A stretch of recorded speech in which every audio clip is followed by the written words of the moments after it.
Flight got late from Karachi. So this is what I do for most of my practice, which is treating tumors, both in adults and children. In the next 10-12 minutes or so, I'll just route you through some problems we have with children, especially in malignant tumors affecting children and their outcome. These are my mentors, especially Professor Umar, Sim, Annie King himself, and Donati from Rizzoli, and some of my students here, and the courses that we have organized so far. It was a privilege about 11 years ago when Professor Javed Saab invited me in 2014. I think it was a different hall on in the same conference, and I presented a similar experience but was much smaller at that time. This is a slide from that presentation. I only had 22 patients, in which 18 were operated, and I kind of detailed that experience. Now we have established cancer registry at my unit, and we are looking for both our successes and areas of improvement. And since 2017, it's been 8 years that I'm managing it in my hospital. So why pediatric limb salvage is critical? Because of the following points. Obviously, the younger the child, the skeletal structure is small, and so becomes the donor bones in donor areas. We have open physes at both ends, which need some time to be preserved. Sometimes cannot be preserved, but physes acts as a very good physiological barrier. We have delicately small vessels. We have very limited implant options, especially in Pakistan. In the absence of a bone bank, especially in my area, and my hospital makes it a very constrained sort of environment to be when it comes to reconstruction. So the data shows that total number of 158 patients were operated with an average age of 14, the youngest being 3 years in the last about 7-8 years. This is data from my own registry. And mostly were lower limbs, and the rest were pelvis, mostly were bony tumors. We've had some share of soft tissue tumors also, and mostly were primary, although we had metastatic, recurrent, and residual, and mostly were femur, tibia, and humerus. So about 90% of them were from these bones, and about 11 in the pelvis. So wide excision, as the principle says, if they are resectable, amputation if they are not. That was the main theme. And we use some innovative methods of parental allograft, which I'll show you in a while, of doing autoclave bone reconstruction. As I said, we don't have a bone bank, so we have to rely on some innovation and some innovation so that will fulfill our skeletal defects. And of course, we have fibula in a slightly older child, either vascular or non-vascular. And in then older adolescent kids, we have used tumor prosthesis also. So we have had our share of post-op complications, deformity, failure of flap, implant, foot drops, fractures, non-unions.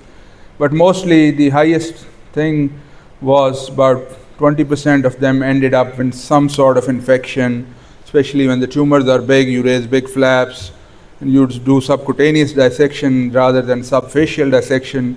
You are bound to end up with some tissue necrosis. These are 6 cases which ended up in amputation after the limb salvage surgery, which I attempted. We've had metastases in about an average duration of 15 months in about 20% of patients, and a local recurrence in 2 patients out of this cohort. Average follow-up was 38 months, with as high as 15 years. About a quarter of them have expired. The rest we are tracking. The rest are still alive.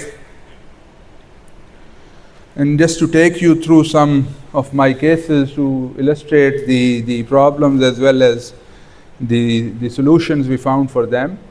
This was a 6-year-old male with stage 3 Ewing's with bilateral multiple chest mets and a huge sarcoma of the pelvis, which was to me non-resectable. So what we did was started with neoadjuvant, and we sandwiched radiotherapy in the middle to the chest and pelvis. And luckily we got a very good response. We continued with adjuvant therapy, and by the time he ended his first year of adjuvant management, he was clear of thoracic disease, and the sarcoma also, pelvic sarcoma also shrinked to kind of towards the ipsilateral midline, right? So I attempted a hemipelvectomy with clear margins. We were able to do that. This is just before surgery. That's the resected specimen. That's the reconstruction. I did try to save his acetabulum, did partial resection of the acetabulum, tried to save his hip joint. This is 2 months follow-up, 2 years post-op. He developed deep infection, and the head got resolved, and a lot of debris there which we had to clean out.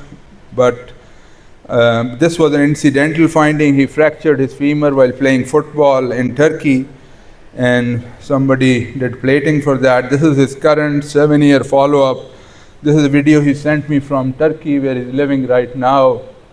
This is how he walks without a femoral head on a girdle stone type of kind of reconstruction, and luckily he had no recurrence.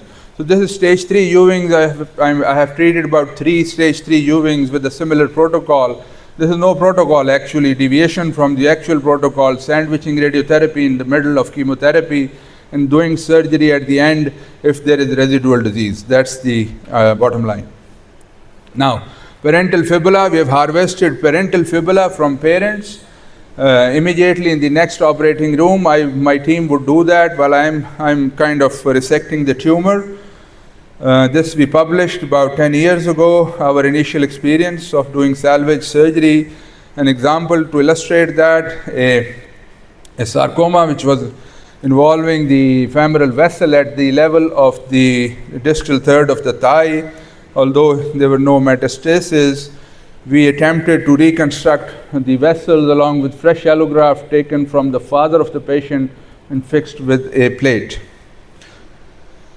And obviously we did vascular reconstruction with the vascular surgeon. That's the resected specimen, and that's the initial reconstruction. And he ended up with non-union initially and plate breakage, then reconstructed again. This is now in 25, almost 16-year follow-up. He lives in this city of Lahore, and this is his functional status. Not a very good leg to walk on, and he has some ankle deformity, some shortening. But he's very functional. He does his job. I had to dig him out, call him to my clinic in Lahore to have a follow-up. This is final X-ray at 16 years, and he's very happy with his outcome. Doesn't want any other surgery to be done. So autoclaved bone, again we published our experience.